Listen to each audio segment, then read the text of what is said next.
What's going on, beautiful people? It's your boy, Mr. Meyer, with the fire, here to share ideas and take the collective vibration higher. And my sole intention is to reconcile all paradox with love and truth, and I love you. And today, I just want to make a quick little video about this book and my experience with this book, The Temple of Shamanic Witchcraft. And before I get into the good stuff, this is the third book in the Temple of Witchcraft series. So if you resonate with this information and feel called to explore it, do not, for the love of God, do not start with this book. You won't be ready for it. Start with the first book, The Inner Temple. Work your way up to the second book, The Outer Temple. And then you'll end up on Shamanic Witchcraft, number 3. So it's in that order. And I was drawn to the Temple of Witchcraft. That's going to say about 3 years ago, because each one of these books is designed to be completed in 1 year and to develop your connection with the elements through witchcraft. And I love it. It's changed my life. I can't recommend it enough, but at the same time, your heart will tell you whether or not it's for you. But I was drawn to the Temple of Witchcraft right after I did Reiki training. My Reiki teacher is actually an initiated high priestess. So after I took her classes, Reiki 1, Reiki 2, Reiki Master, she plugged me into the Inner Temple, and that was cool. So you can buy these books and self-study, self-initiate, but you also may have a local Temple of Witchcraft chapter. It's worth looking into templeofwitchcraft.org to find a teacher in your community. But either way that goes, I've been really working, and I'm grateful to share it with you and tell you what my experience has been, because this book is intense, no joke. The water element corresponds to your emotions, your feelings, the astral and psychic part of our being, the etheric part of our being. Water is our fluid, our container. It's our boundaries as well. So this rocked my spirit. I'm just going to say that. It rocked me. And I experienced profound transformation, to say the least. I started in a pretty bad place. Just so many extracurricular traumas happened in my life within the last couple years. And when I started Temple 3, W3, I really was pretty low. I was excited. Things are relatively going well for me in my life, but like I said, holding on to too much trauma, too much sorrow, so much pain. I was in a pretty toxic relationship with somebody. It was codependent. It wasn't good. So I just remember starting with a lot of rough emotions and being frustrated, but also knowing, going into the water element, that, yeah, this is exactly where I need to be, because this is about cleaning myself up and really getting my internal work done. And it'll never be done. I just want to say that it's not ever going to be complete, because that's part of the work. And that's one of the beautiful things I've learned about shadow work and healing within this year. And I will say, reflecting on my year now, I'm in a way better space. I found some good love. I just want to say that's a beautiful thing to just kind of show you the finish line. I feel much more peaceful. I've spent a lot of time digging through my emotions, confronting my shadow, and sending unconditional love to all parts of myself, past, present, and future. And I feel way more whole. In my first class of the year, I was sitting in the living room, with my high priestess and the high priest and my classmates, and they had their treadmill like folded up against the wall. And as they're teaching and briefing us for the year, it was someone's spirit guides. Spirit knocked on the treadmill right next to me, and I heard them, and they said, it's a marathon, not a sprint. And I really took that to heart, and it was a good guideline for me, because I remember around month 10 of like the 12 months, I was like, yo, I don't want to do this anymore. Maybe I might just quit Temple of Witchcraft and step back. But they brief you for that in the first month, in the first chapter in the introduction. They're like, yeah, this is about digging through your repressed emotions. This is about confronting the stuff you'd rather hide, and everybody would rather hide, the stuff nobody wants to do. So be aware when you talk to your shadow, it might try to oppose you, basically, So I had that warning, but it didn't make the work easier, I will say, but it did help me intellectualize it better, which is a good thing. So really this year, W3, has been a year of meditation and journey work and working with the astral body, taking your consciousness and sending it through the astral and moving through those worlds and going through the upper world or the middle world or going through the underworld branches and roots and exploring the different parts of the consciousness. That's what we were doing. And there's completely different realms and realities beyond the physical. So that's what this was about. You know, astral projection, moving your consciousness outside of your body and communing with spirits. Amazing. And that's why I say you don't want to really do this until you've had some preparation, because just like walking outside can be dangerous, you know, there's also spirits in the astral, and you just want to make sure that you have some psychic development and some attunement and some tools as well before you start calling up your shadow and your repressed emotions and ancestral trauma. That's why I say do not start with this shit, man. You know, work your way up. It's a marathon, not a sprint. Shadow work is not that deep, but it is pretty serious, because especially in this textbook, you're effectively taking your magical understanding and using your witchcraft to initiate your shadow work. So it hits so much harder than just a traditional workbook or a journaling prompt, you know? This is about soul searching. And I'm an old soul, and I've had many experiences on Earth. And a big part of this curriculum is exploring your past lives and understanding the thread to your current life, potentially revoking contracts and agreements that you've created in past lives. I found that extremely healing, because whether people choose to believe it or not, your past lives do affect you. And I had an experience this year while I did the ritual from this book, revoking the agreements I made in past lives, where I ended up, you know, going into the other world, stepping into the timeline, undoing it with the ritual. And I remember seeing a cord kind of like one of these, but it ended up getting untangled. And just how, you know, knots can bend fabric, I saw that happen, where I saw my knot unbend, but the cords were still, you know, kind of in the fashion of a knot, even though they weren't tangled together, if that makes sense. So the conclusion of that thought really reflects a deeper lesson that I've internalized through this whole entire year, which is that it can take a long time to undo the harm that we've caused unconsciously. So that's the power of the work, is that we don't even know what we don't know, and what we don't know can hurt us. So it's vitally important to bring consciousness to the unconsciousness and bring some unconsciousness to the consciousness. And I remember this in my first lesson. So shout out my high priestess. She's amazing. She told me in my class that the highest manifestation of the water element is unconditional love. And it's very challenging to have unconditional love on Earth as a human. But this is our goalpost. These are the things we should aspire towards.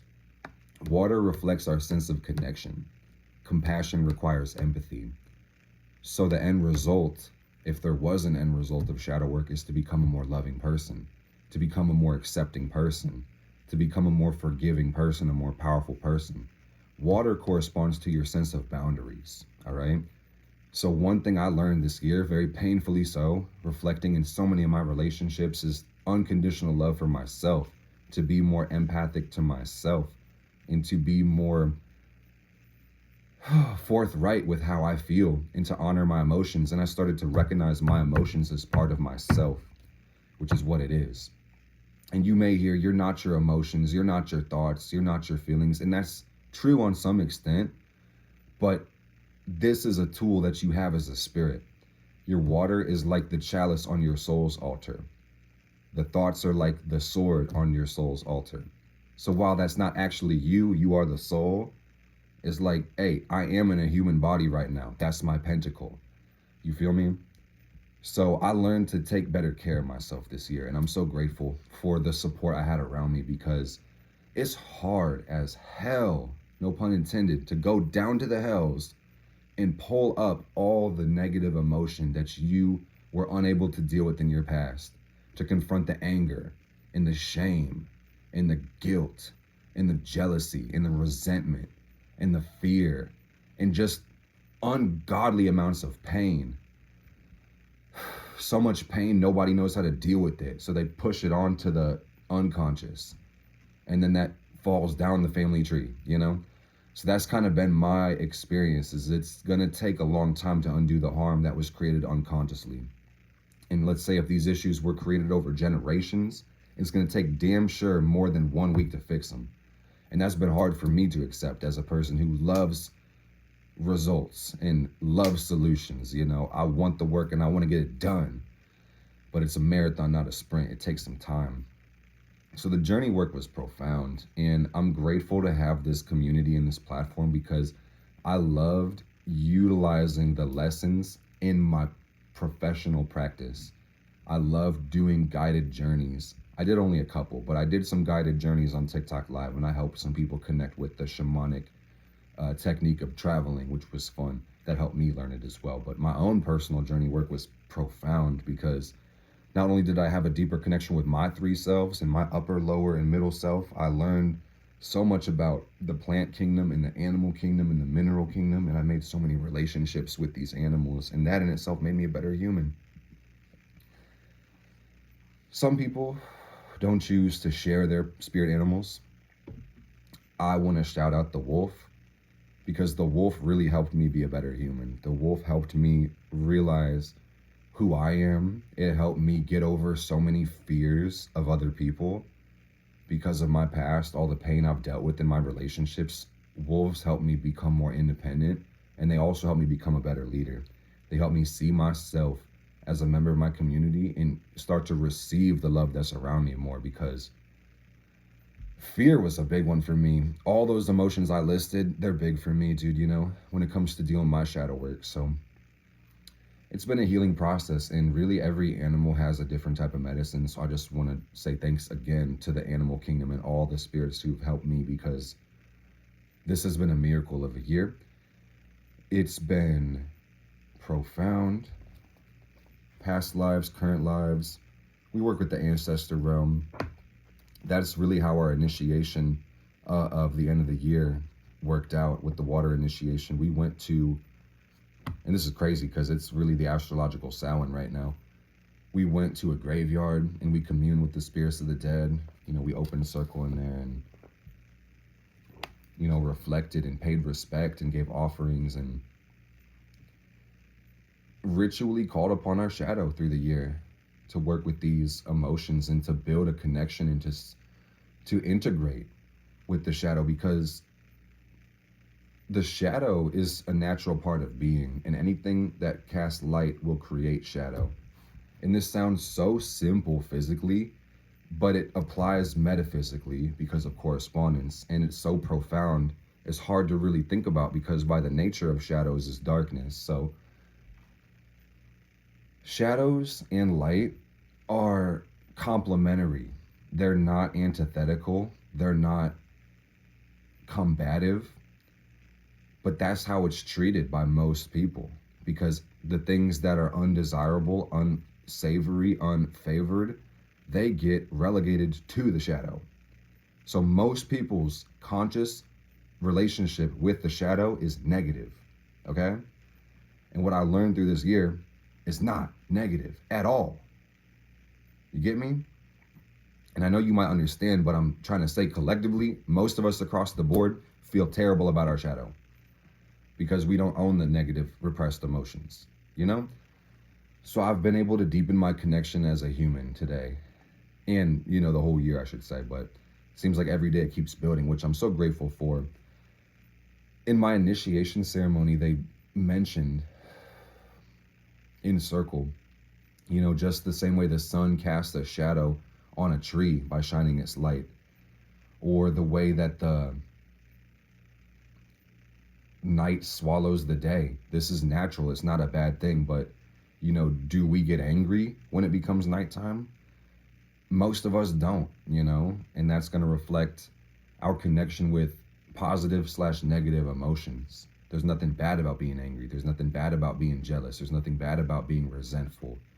But you'll see a lot of people demonize others or judge other people or cast swords or spells on people because they don't like other people's emotions or their own emotions.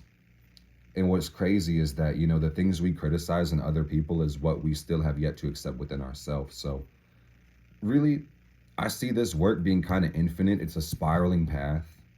You really don't get done with the work. You just deepen it and deepen it and deepen it and get better and better and better. The end goal is unconditional love. The end goal is empathy, healing. And how are we going to heal if we don't bring more love into the world? A big part of my journey work this year, I will say personally, was psychic protection. A big part of it was to protect myself as above, so below, to make sure that I was good physically, emotionally, mentally. Because all the planes are mirrored. So it's important to protect your soul, to defend your astral body, to defend the seed of your essence. And you do that through your emotions. And that's going to say that mostly is going to reflect your interpersonal relationships. You know, not just your family, but your loved ones, and even the coworkers, the associates, the collective, just people in general, man. Everybody has a shadow, a personal shadow. There's a collective shadow. And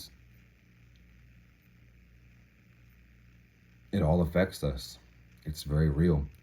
So the goal is to partner with the shadow. The goal is to commune with it and to integrate it into our being and to recognize the beauty and the power of the unconscious and to understand the unconscious and to make a connection with the unconscious so it doesn't dictate our life unconsciously. The question is, how do you change things that you're unconsciously aware of? The only way to really do that is to take full control of the things that you're consciously aware of and to interrupt your patterns and to switch your patterns and to look at second attention.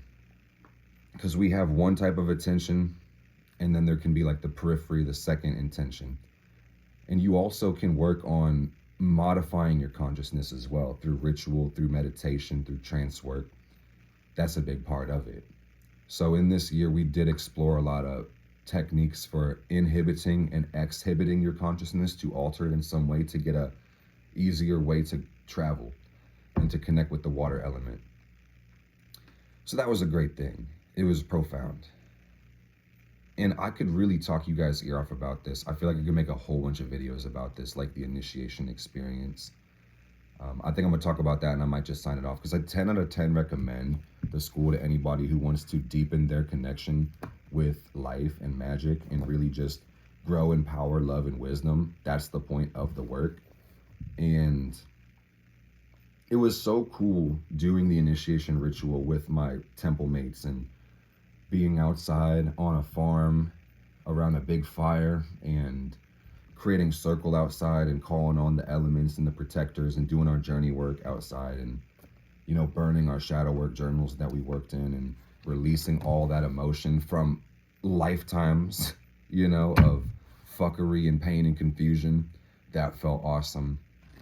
We celebrated after. It was a great thing. I got my water initiation. I got the 3 cords and I feel really good about it. You know, as a material, I love this material. This is one of my most prized possessions now. So I've been rocking the cord for my magical workings. So, you know, on to the next one. I'm just going to keep deepening my practice because I'm learning to see my life as one spell and to be more intentional with my resources in time is going to make my magic more powerful, build upon the power that I have. And if the intention is reconciliation with love and truth, I've got to learn from those who are already doing what I'm doing, you know, not to reinvent the wheel, to find people that have what I'm looking for and learn from them. That's the best way to learn. So yeah, if you guys enjoyed this video, make sure to leave a like. Make sure to start with Temple 1 and then work your way into 3 after 2 and then 4. You know how to count. That's how it goes. So I love you guys. I appreciate y'all. I'll catch you in the next video. Blessed be. Blessed we.